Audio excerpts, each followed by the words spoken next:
Ubisoft Bordeaux has implemented a lot of unique and interesting new ideas into AC Shadows with their DLC expansion, Claws of Awaji. But there's one big problem. The game gets worse the more you play it. Let me explain. The DLC starts off with a few great new ideas that really make the DLC feel fresh and distinct from the base game of Assassin's Creed Shadows. Each of the 3 main bosses leading up to the ending have a unique effect on the world. One of the bosses has their followers sit and wait to ambush you at random spots throughout the world. You can just be riding along peacefully and they'll jump you. They set up traps and some of the new enemies can actually be quite tough to tackle. Well, as Nowaki anyway. Another boss has spies everywhere. Random shopkeepers and civilians will turn on you in an instant, alerting the guards and attempting to assassinate you themselves. This makes the player feel on edge constantly, like someone's always watching you, like at any moment you could be jumped and killed.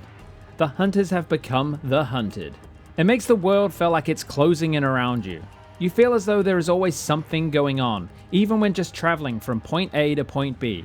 The atmosphere of Awaji Island is so unlike the main game in all of the right ways. For one, it has an atmosphere, a tone, and a feeling of pressure.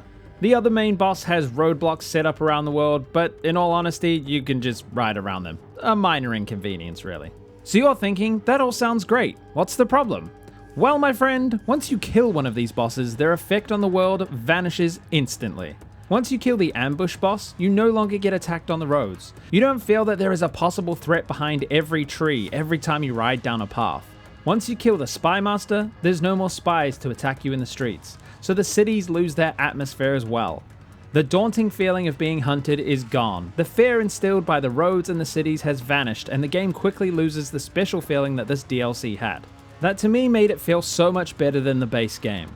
Once these 2 bosses are dead, the game quickly starts to feel like the base game in almost every aspect. You are no longer engaging with the world on your journey from one city to the next. You're simply watching it pass by as you move to the next marker on your map. It feels exactly like the base game that I had already put over 80 hours into. DLC is supposed to feel different, and it did. But after just a few short hours, the monotony of the base game set in once again.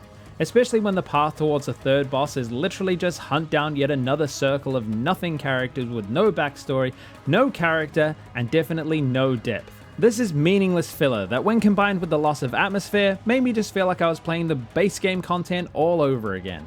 Now I'm sure there's some of you saying, but isn't it cool that killing the boss has an effect on the world? And you're right, that is great. But not when it makes the game actively worse.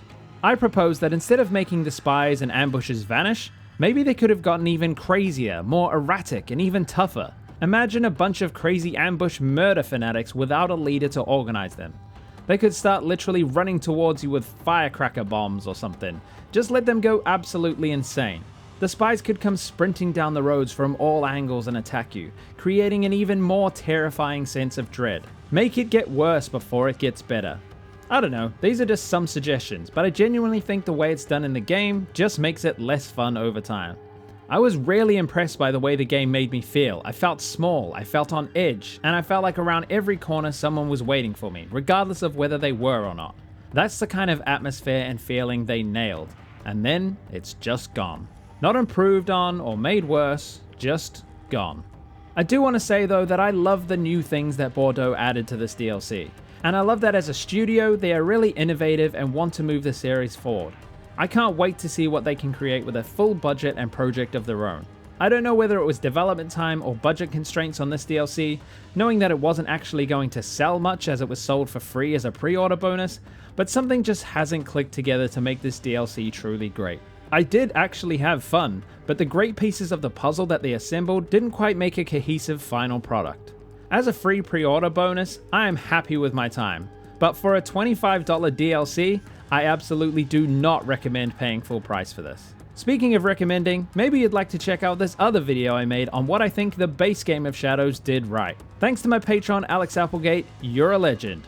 And thanks to everyone else who watched to the end. I appreciate you.